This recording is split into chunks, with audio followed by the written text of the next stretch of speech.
Welcome to By the Numbers, where with the help of my AI squire Fanda, we'll gather the data on all your favorite fictional worlds and then spread lies that will lead to their downfall.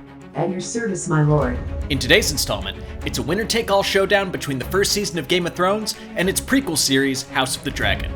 First, we'll take a look at how much incest, nudity, and sex there is in each. Then we'll examine how many people get murdered, and finally, count up the number of lies and secrets the characters deploy as they climb the ladder to the Iron Throne.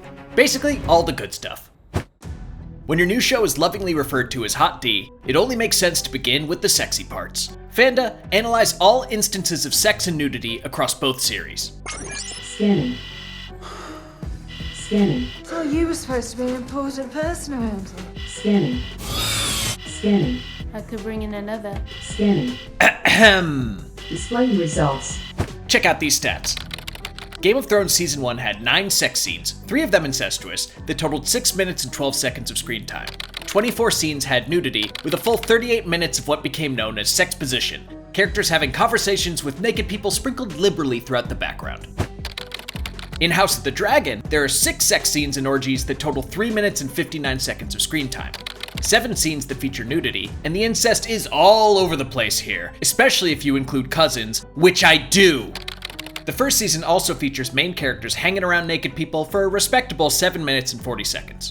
When you compare the two shows, here's why we crown Game of Thrones the reigning king of Hornytown. House of the Dragon does feature substantially more incest, and the orgy in episode 4 really got those numbers up, but the sheer volume of nude scenes and sexposition easily gives the original show the edge. 1-0 Thrones. When the characters aren't having sex, they love to insert other things into each other, like swords. Fanda, how many people get killed on screen and off in both shows? Scanning. Scanning. Displaying results. Game of Thrones gets tricky because of the off-screen battles at River Run and Whispering Wood. We know that thousands of soldiers get killed there, but get no visual or dialogue confirmations, so we'll leave those out of our tally. In total, roughly 2,108 people died during the first season of Game of Thrones. 54 people and animals were killed on-screen, while 2,054 were killed off-screen, though we do see their bodies. When it comes to on-screen kills, death by sword is most common, as 44 people are sliced, diced, slashed, or decapitated. And the deadliest killer on-screen is Bronn, with 5. Nice job, Bronn. Like Game of Thrones, counting the number of exact kills in Hot D is hard because of the smoke and debris obscuring the dragon attacks in episodes 3 and 9. Also, there are no numbers on how many died during the various wars with the Crab Feeder and other opponents in the Stepstones. Again, Fanda and I decided to only include the kills we could confirm. So in total, roughly 2,221 people were killed during the first season of House of the Dragon. 146 people and animals were killed on screen, while 2,075 people and animals were killed off screen. Fanda and I did a lot of work counting the dead bodies on the beach in episode 3. There's no exact way to count all of them, but you can definitively see about 63. Also, we got an assist from Daemon in episode 4 when he tells Viserys that 2,000 Triarchy soldiers were left dead on the beach. That boosted the numbers a lot. So what do the numbers tell us about who was more violent?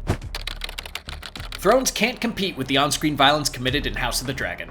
I mean, you know it's gonna be violent when the opening credits follow literal streams of blood. I know it represents bloodlines, but still, bloody stuff. Let's set aside all that crude sex and violence for a moment though, shall we? Silver tongues can prove even more effective than steel in these shows, so we wondered how they compared in lies and secrecy. Fanda, detect all lies told and secrets held among the characters of both shows. Scanning. We'll say he was lying, we'll say he was dreaming, we'll say whatever we like. Scanning. Who spoke these lies to you? Scanning. It's a great crime to lie to a king. Displaying results.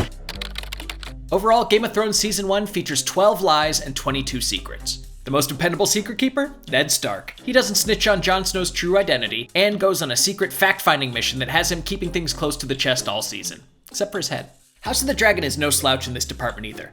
Featuring 19 major lies and 43 secrets throughout the first season. Figuring out the total number was tough because the entire idea of Rhaenyra and Laenor's kids being illegitimate is hard to quantify. Everyone knows Laenor's not the father, but most everyone makes some effort to keep it a secret. It's the big lie that runs throughout the whole season. One that's told by almost every character until some of them just can't take it anymore. Her children are And here they are side by side. House of the Dragon just has more dishonest and scheming people overall in its first season. Alicent, Rhaenyra, Daemon, Viserys, Larys, Criston, Aegon, Laenor, Robert Strong, they're all habitual liars and longtime secret keepers. So at the end of the day, Hot D wins it 2-1, winning both the secrets and violence categories. Sure, it's lacking in the sex department compared to its predecessor, but you know what? You're on the internet. Go find that somewhere else. It's not hard. Hey Fanda, while you were binging both shows, did you notice anything else interesting? The most sex-filled episode is Game of Thrones Episode 1. There are 3 sex scenes, 2 of them incest, 7 scenes with nudity, and 13.5 minutes spent around naked people. Also, it's titled Winter is Coming, which I found hilarious.